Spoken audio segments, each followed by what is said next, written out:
મિત્રો આ છે પ્રીમા કંપનીનો 4200 રૂપિયાનો 4 ફૂટની હાઈટ વાળો પ્લાસ્ટિકનો કબાટ. લુકમાં ઘણો બધો એટ્રેક્ટિવ છે. આના જે પાર્ટ્સ છે આ પ્રકારના બોક્સની અંદર પેક આવે, આપણે ઘરે ઇન્સ્ટોલ કરવા પડે. મિત્રો લુકમાં આ કબાટ ઘણો બધો એટ્રેક્ટિવ છે. ડ્યુઅલ ટોન કલર કોમ્બિનેશન સાથે આપેલો છે. અહીંયા હેન્ડલ છે, બંને હેન્ડલ આપણે ઓપન કરીએ એટલે ઇનસાઇડ આપણે 3 સેલ્ફ જોવા મળે છે. આ પણ હાઈટ એડજસ્ટેબલ છે. તમારી જરૂરિયાત મુજબ તમે આને અપ ડાઉન કરી શકો છો. આની ઊંડાઈ જોઈએ તો 11.75 ઇંચની મળે છે અને ડોરમાં ઉપર અને નીચે આ ટાઈપની સ્ટોપર આપેલી છે. આને આપણે લોક કરી શકીએ કારણ કે આગળની બાજુ અહીંયા લોક માટે ચાવી પણ આપેલી છે. તો આ રીતના તમે આ કબાટને લોક પણ કરી શકવાના છો.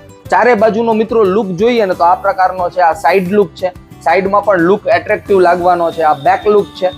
મિત્રો આ વજનમાં સાવ હળવો છે એટલે એક જગ્યાએથી બીજી જગ્યાએ આને તમારે મૂવમેન્ટ કરવો હોય તો આરામથી તમે આને કરી શકવાના છો. લાઇટ વેઇટ છે અને મિત્રો આખો ફોલ્ડેબલ કબાટ છે. બધા પાર્ટ્સ ઓપન કરી પાછા બોક્સની અંદર તમે પઝલની જેમ પેક કરી શકો છો. મિત્રો આને તમે મલ્ટીપર્પઝ રીતના યુઝ કરી શકો. ઘરની અંદર, ઓફિસની અંદર, સ્કૂલમાં, હોસ્પિટલમાં ફાઇલ રાખવી હોય, બાળકોના કપડાં રાખવા હોય અથવા કિચનની અંદર કોઈ સામાન રાખવો હોય અથવા બૂટ ચંપલ રાખવા માટે પણ તમે આને યુઝ કરી શકવાના છો. મિત્રો આની ઊંચાઈ છે 48 ઇંચની, પહોળાઈ છે 23 ઇંચની અને ઊંડાઈ છે 13.75 ઇંચ.